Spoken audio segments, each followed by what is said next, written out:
All right, guys, welcome to this week's podcast. We are doing part 2 of verbal behavior. We're covering the rest of the complex topic of verbal behavior, what it is, what it isn't, and then we are going to have 10 questions applying verbal behavior at the end, making sure you can go through those workflows, making sure you feel comfortable in this topic, going to be important. Make sure if you haven't, you watch Verbal Behaviors Part 1 before you listen to this Part 2, so that way you are ready to go and you're updated on where we're at with all these concepts and topics. So if you missed it last week, make sure you check it out. And just remember, like last week, a quick little recap, we talked about that speaker-listener relationship. We talked about the elementary verbal operants, what they are. We kind of talked a little bit about point-to-point correspondence, informal similarity, which ones those apply to and how they apply. Big topic, very complex stuff.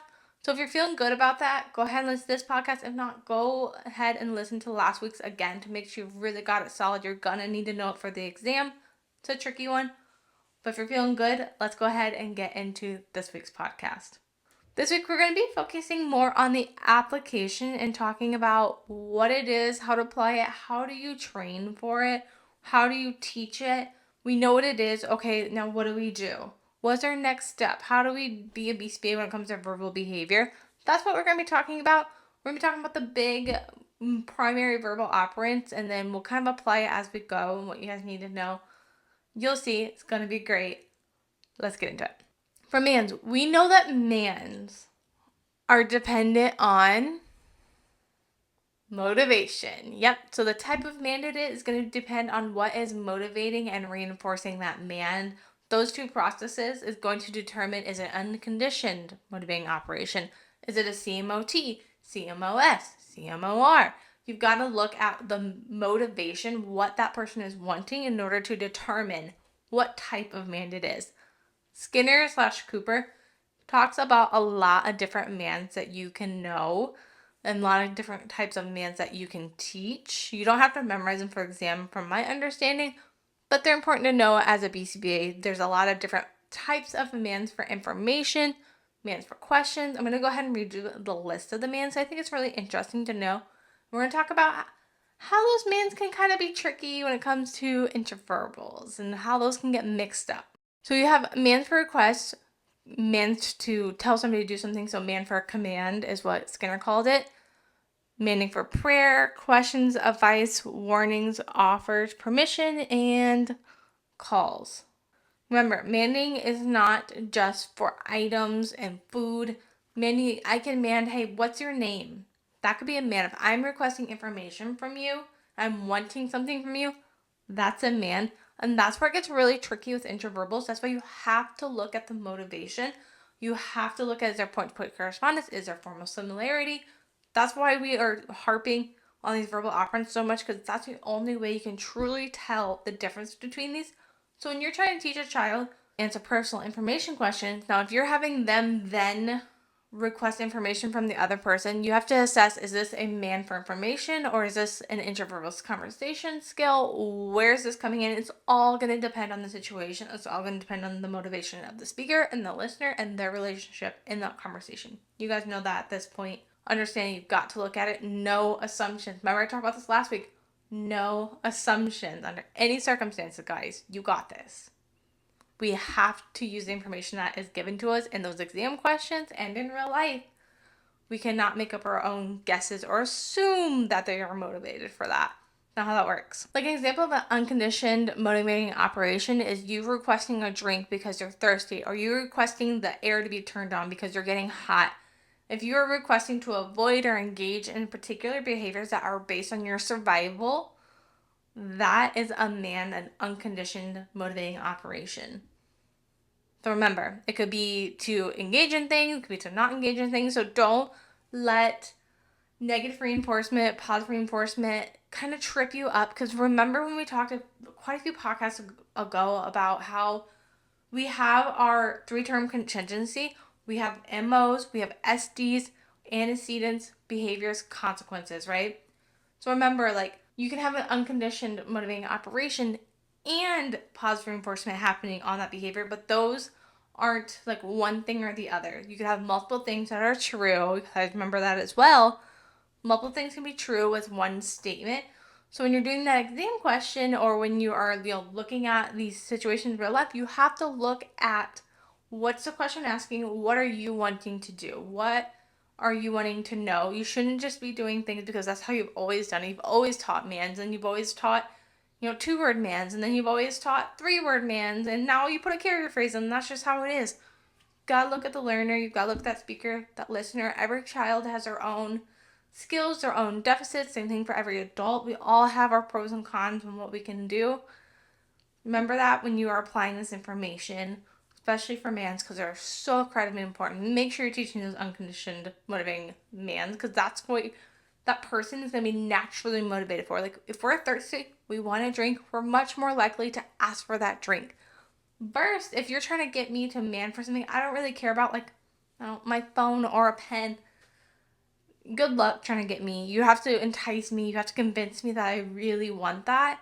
Whereas like a drink of water, if I want to drink water, I want to drink water, point blank. That's that naturally motivating occurring opportunity where if we are trying to teach a basic communication, like first few words, if we can capture those basic motivating, unconditioned motivating operations and getting somebody to have that internal motivation of I'm thirsty or I'm hungry, I'm going to ask for chips, or I'm going to ask for a pop.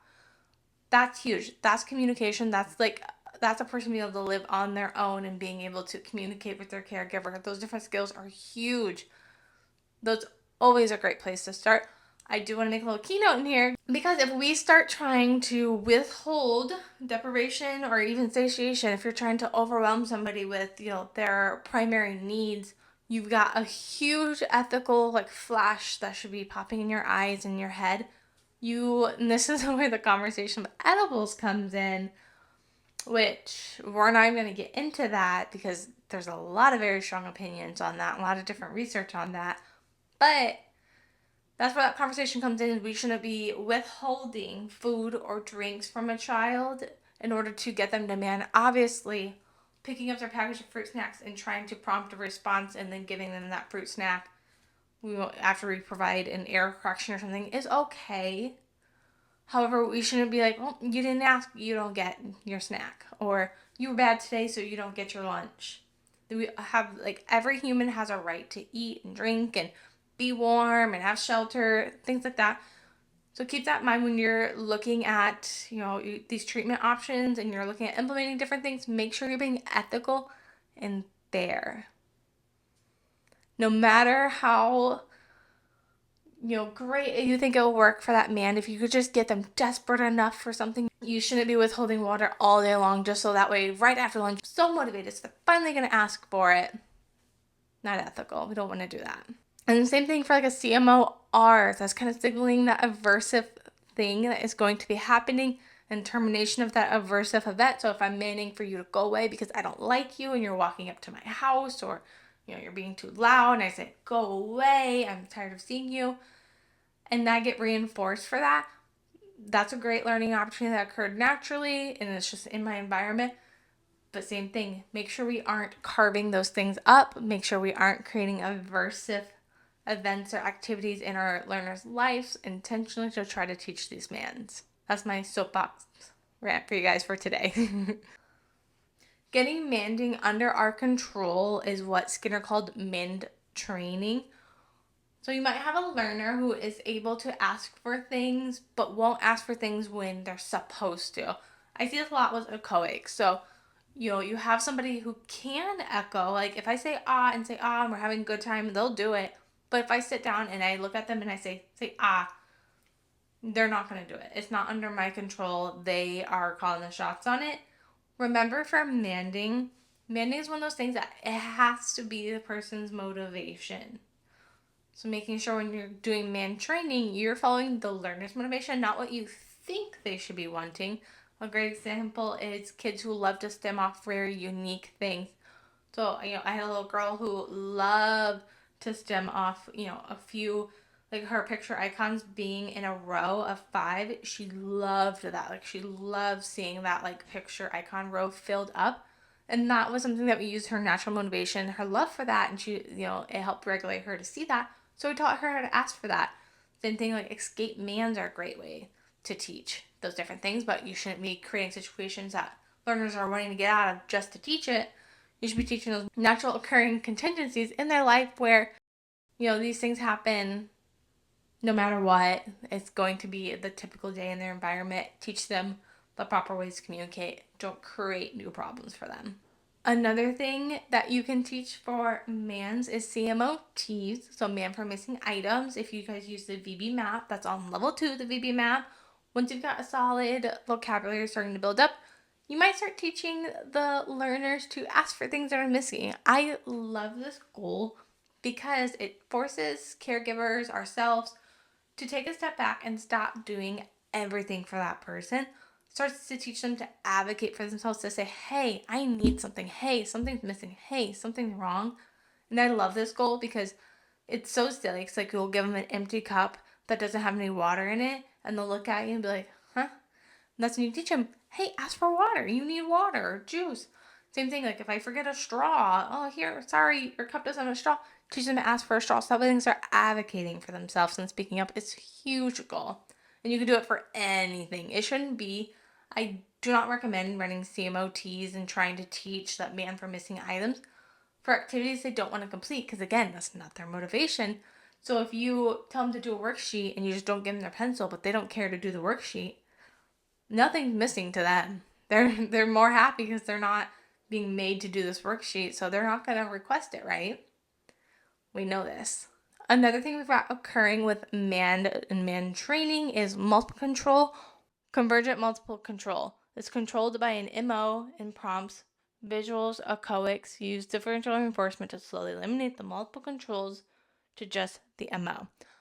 This is where you're trying to teach a skill and you use prompting and the MO to get the child to do whatever.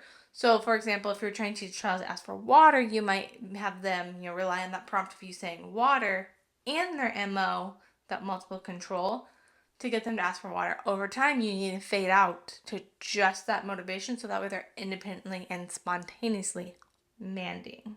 And then we've got extended mands. This is another big concept you gotta know. Extended mands are accidental reinforcement and improper mand, essentially. A good example, I love this one, is when BCBA that isn't too familiar with speech or communication will teach an early learner the man for more. I highly advise against doing this across the board. What happens with more just about every time in an extended mand is why you see the kid overgeneralize them more, and they'll be like, more, they'll just be saying the sign over and over and over, and parents are giving them this, they're giving that, they're trying to figure out what the heck, like the kids in the back seat signing more, so they're just like throwing toys at them. Do you need french fries? It was something you saw? Is it your shoe? Like, what is going on? Eventually, most parents know their kid pretty well. They're probably going to hit on that thing that kid was wanting. So you've accidentally reinforced that mand of more. Or it could be, you're asking for a cup and you're giving, the kid a Gatorade bottle. So they learn that if I'm saying the word cup, I'll eventually get the Gatorade bottle, even though we should be teaching different mands. Those aren't very close. Accidental reinforcement is happening there, and you've got to be careful with that because it's not effective communication. Because once that child gets outside of that environment, away from that one caregiver, and they're signing cup or manning for cup, and they really want Gatorade, we're going to create some issues. We're going to create some behaviors, and that's not going to work, especially long term. Also, there is a part in verbal behavior about relational frame theory. That all comes in here as well. I'm not going to hit on that. I talked in the last podcast, so I'm going to leave some things out. That is one of them, because I don't believe the task list wants you guys to know verbal behavior in terms of relational frame theory together. I don't think those things overlap, but we can hit on it when we do cover relational frame theory later, and we can kind of hit on it just a little bit if you guys disagree with me. But you let me know what you get from the task list, and then if you think you should know it. I don't think so. I don't remember studying it personally, so we'd have to learn it together, which would be fun. All right, and then for mand extension, so we've got two different types of mands. So Skinner took some time to talk about mands that aren't clear, mands that we do without purpose. And this is where verbal behavior can get a lot of backlash. It's not like verbal behavior is concrete proof of this occurring and everybody believes in it and it's fact. Verbal behavior has quite a bit of people that disagree with it, especially in the SLP world. Verbal behavior isn't like fact, it's just the science that we practice and the things that we engage in. It's kind of how like Western medicine and Eastern medicine, like they're both valid. It's just there's some disagreements and differences in sciences and approaches and things like that. But for man extinctions, we have a superstitious mand and we have magical mands. A superstitious mand is saying a mand to yourself that only gets reinforced by luck.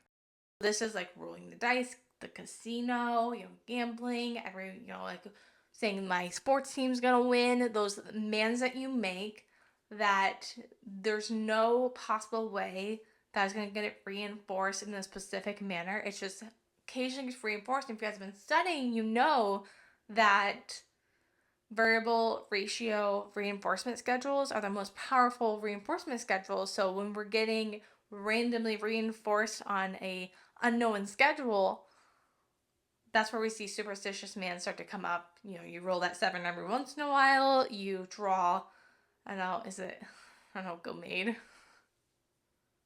You draw a certain card in your card game every once in a while, like Uno, you draw that draw 4, and you're so happy. Like when you're manding to that deck, it's like, come on, give me that good card. That is the superstitious man.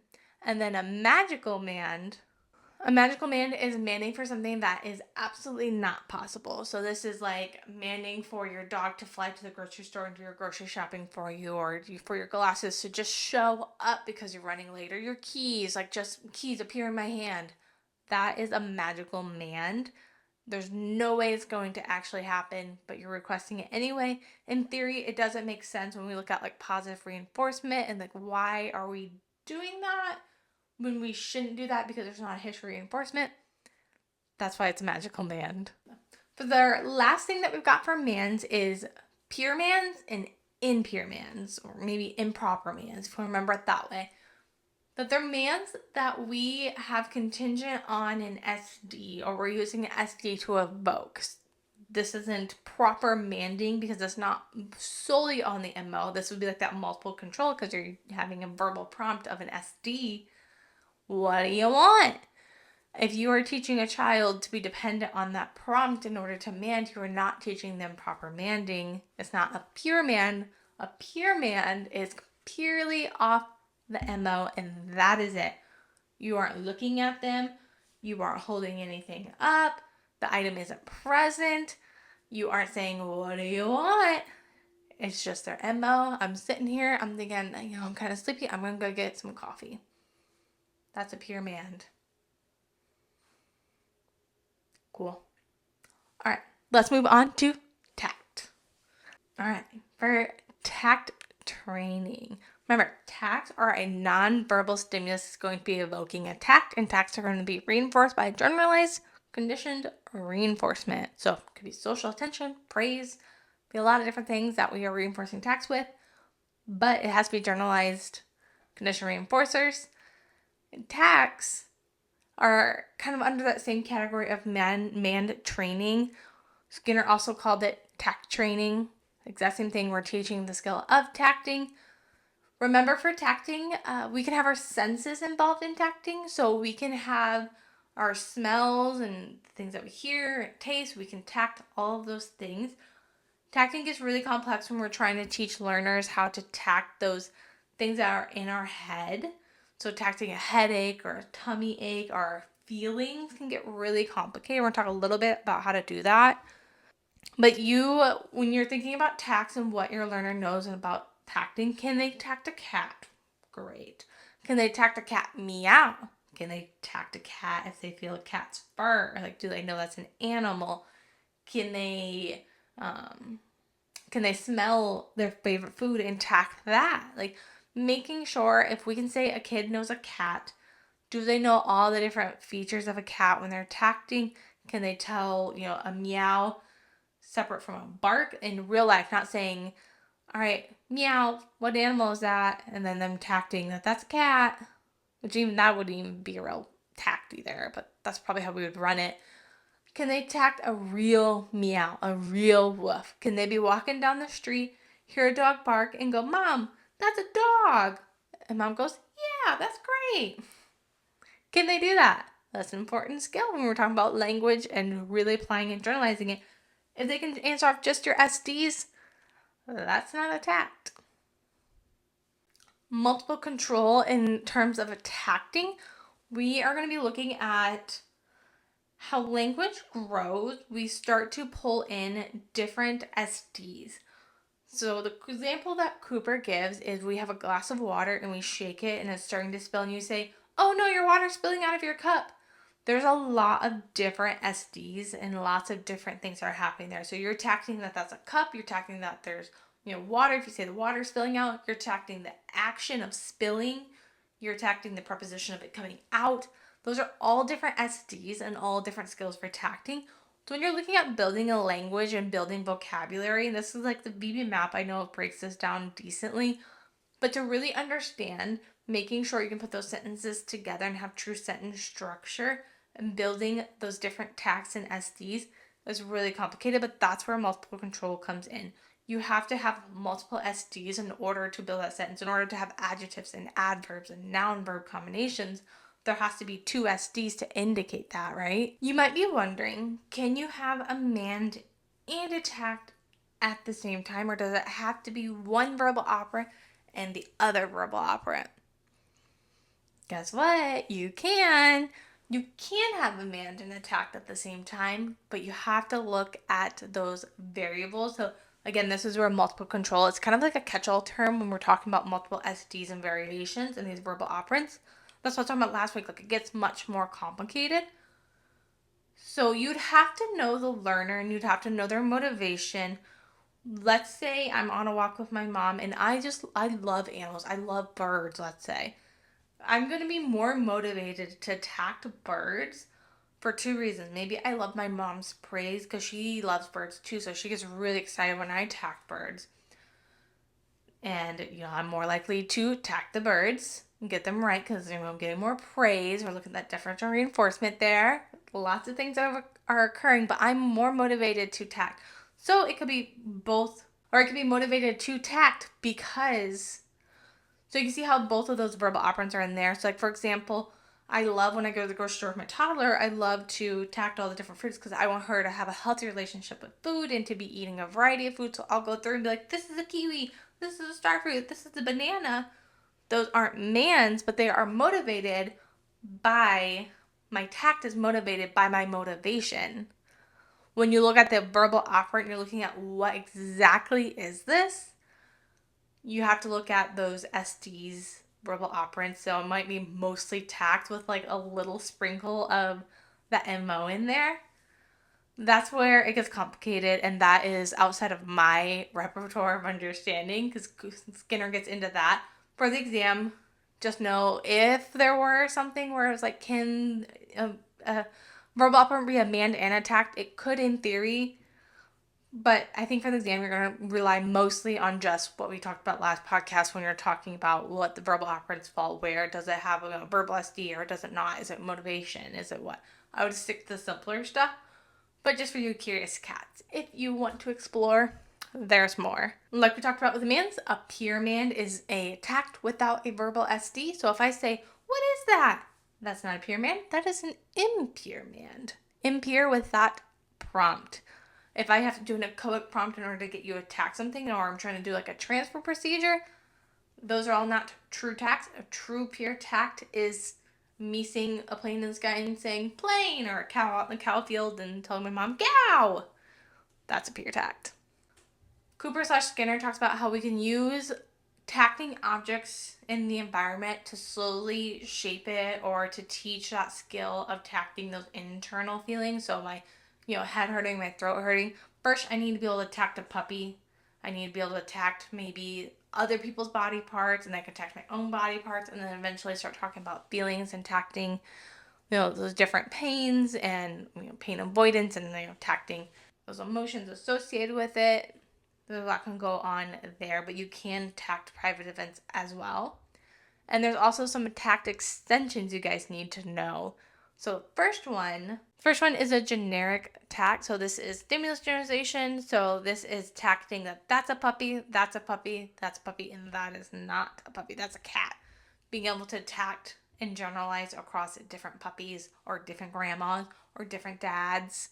Making sure you can tact what is your dad and what's not your dad, what's a male and what's not a male, all that. Generic tact. Next one is a metaphorical tact. That's tacting using a metaphor, saying like, wow, you're such a mess. Or saying you're as sad as a cowboy that lost his dog. This is just going to be that metaphor. Tacting that metaphor, you're tacting that problem, that sad feeling, or that emotion, or that mess, or that event, you're tacting it. And then we have a metaphorical is making a note of some feature in your head that is not directly related to the tact. So if I remember somebody's name based off their shape of their nose or that they wear glasses, I might remember in my head that glassware is Jill. Glasses equals G. Jill equals G because she's spelled with a Gil. But you guys get it. So it's making a note that's indirectly related to the actual thing. So it's kind of like you're tacting something that is equaling something else in your head. And then we have our solstice tact, which is using a slang word to tact something. So like a new slang word that I don't know what it means, I need to look it up, is Ritz. So I'm going to make it up and pretend it means cool. So your car is so Ritz, or your house is so Ritz, or, if you use, like when we were a teenager, we use a YOLO a lot. So tacting that situation or tacting those emotions and feelings using slang is going to be solstice tact extension. And then this is about far as I'm going to get in the complexity of tacts. So you can tact your private events that have stimulus control. What that means is your head is hurting, you're going to be clenching your jaw. You can tact that jaw pain because that has stimulus control when your head's hurting. So it's more likely to occur when your head's hurting than not. And you're going to tact that feeling or action. And you can use tacting private nonverbal behavior to help teach that internal event. So if you're talking about headaches, how I said, you need to teach a puppy, teach body parts, teach other person's body parts, and you can kind of generalize that to internal. Tacting those things that occur along with that headache. So if every time a kid starts getting earache, they're going to start pulling at their ear, you can have them tact like, that's ear pain. Have them tact like, ow, ow. I don't know. Whatever you decided to do, you can use that private event stimulus control to help teach that private event tacting. Yeah, like I said, that's as far as I'm going to get into it because it gets real complicated, and that is about where I stopped understanding. And remember from our previous podcast, we have covert and overt behaviors, which are overt is observable, covert is internal. I think of this one as going into like a cove, going inwards, and then that one is internal, covert is internal, whereas overt is observable, operational. People can see overt behavior. So when you're starting to talk about those like private event tags, those words might come up as well. And then an important discrimination to know that duplicate and codic, we're going to be talking about those ones next. Understand that duplicate is the much simpler verbal behavior compared to codic. So duplicate has echoics, it has imitation, and it has copying text. For duplicate, you don't have to learn any new skills. Like you have the verbal behavior or the skill that you're doing, but you're not learning any new language because I'm just echoing you. Obviously, there's a lot of value in the new skills being taught to echo, but you're not learning a new sound. And same thing with copying text. I'm not learning how to read and write. I'm just learning how to copy what you're writing. I'm not coming up with anything new. I just have to learn those other skills, but those are outside of verbal behavior, like holding a pencil and making different shapes with my pencil. Duplics are much easier than codics. Codics are going to be learning how to write, how to, reading and writing and, comprehension skills. When we're looking at what to teach first, I would definitely start with duplics because of the simplicity of that. And that's what a lot of our assessment tools like BBMAP is like level 1 is a codics. Whereas taking dictation is going to be like a level 3 skill or outside of the BBMAP most likely. But there is some writing and stuff in there. Some reading comprehension in there as well. But You got it. And then another big thing to note is we have simple verbal discriminations like stop, walk, stand up. So there's one thing that you're controlling, and that might be your body. So if you're stopping, walking, standing up, it's a simple discrimination. And then we have a conditional discrimination. Conditional discriminations are going to involve multiple components in your direction that you're giving. So an example of this might be touch the ball, and you have an array of 3, there's multiple balls out, you need to touch and you need to do a ball. So there's like 2 components to that plus the array. It could be, stand up, go throw your trash away. That's going to be conditional discrimination because it's going to be contingent on other behaviors happening in order for the whole behavior, the complex behavior, to occur. And then we have compound verbal discriminations. Can you find the big ball? So this is when you're starting to bring in adjectives and adverbs. You're going to have even more complex language.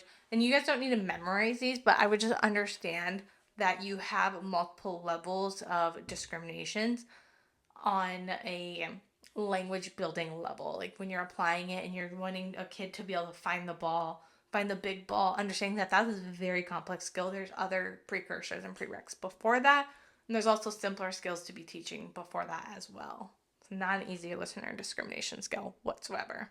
And then interverbals. So interverbals. If you are teaching little ones who don't have mand and tact repertoires, interverbals, you can try. Interverbals are very hard to teach. So most, typically developing kids start to get interverbals around 2 to 3 years old. They'll start to develop that skill. But it's very hard to teach it and focus it down besides the classic 1, 2.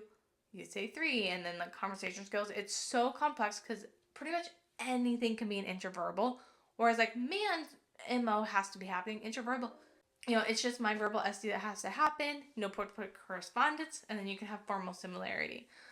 So looking at those situations and looking at interverbals and teaching those, I would start with what's going to be most helpful for that learner. What do they need? What conversation skills would be helpful?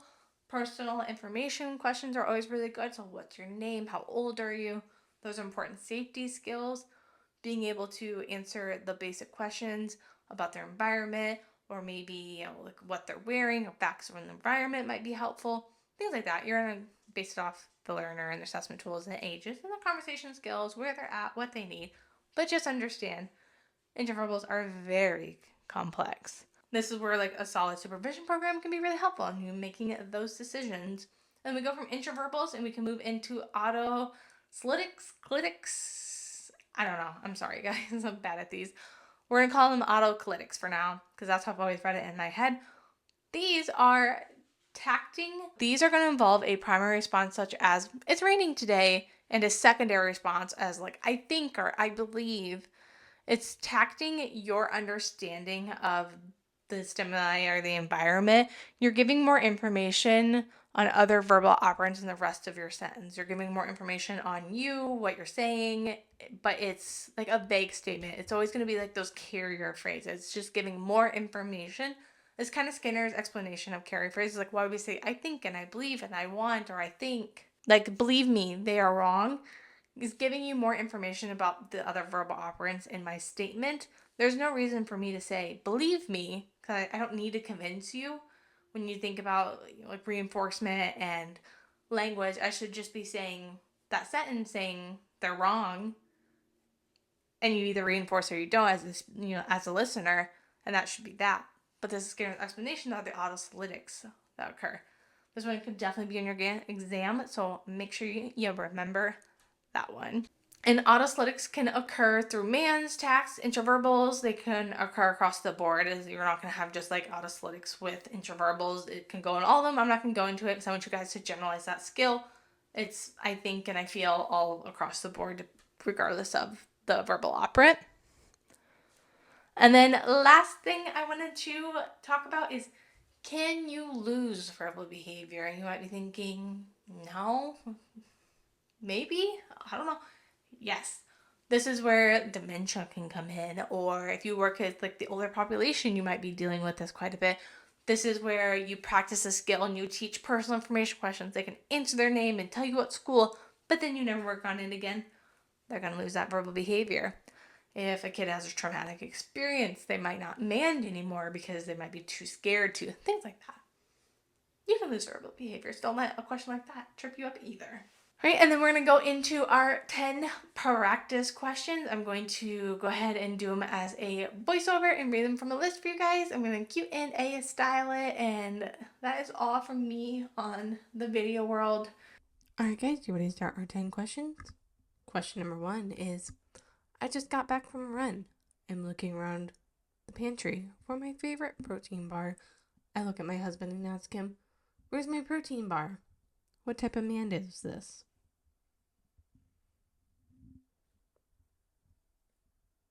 Mand for information. Question number 2. I'm writing down the homework assignment my teacher is signing to me in class in ASL. Which verbal operand is this?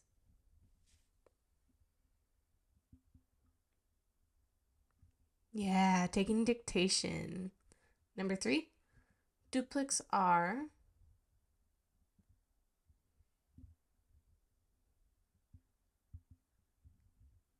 Yep, they're collocs, imitation, and copying text. Number 4. Which verbal operands have point-to-point correspondence and formal similarity? Yep, that'd be duplics.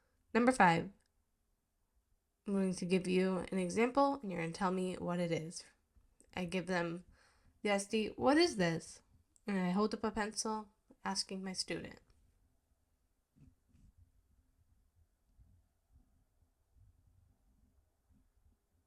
Yeah, if you're confused on that one, that's because there's not enough info. We don't know the listener's behavior, so we don't know if there's formal similarity or point-to-point correspondence. We need more information on that one. Number 6, I think the half marathon is easy. An example of what?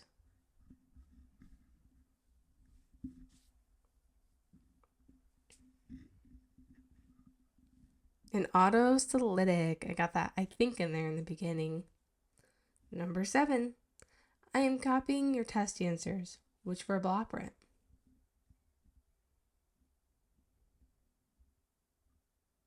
Yeah, it's copying text. Remember, somebody else's writing is verbal behavior. So don't think just because somebody didn't speak, we don't have enough information. If we have a speaker's output and a listener's input, we're good. Number 8, I'm filling out a questionnaire for my apartment lease. I look at my friend and ask, what is your old address? She says 999 Wall Street Lane. Which type of verbal operant is this?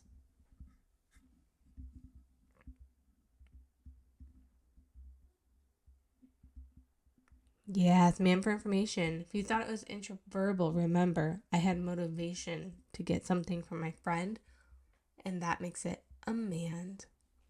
Number 9, I'm looking at the menu at a restaurant. I say, I love these tacos. You say, me too, especially the vegan ones. Which verbal operant?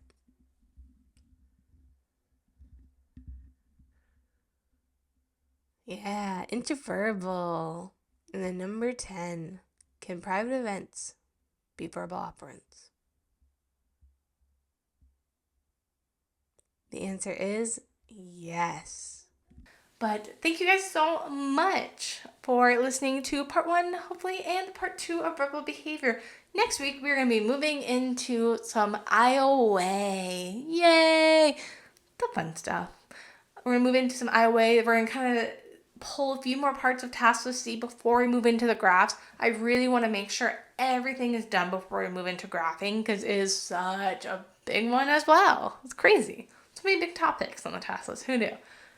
The graphing is a very complex one. There's a lot to it, especially when you start comparing and contrasting the different types of graphs and the different types of data collection methods and all that. It's exhausting. But we love our jobs anyway. I hope you guys have a great week. Thanks, guys.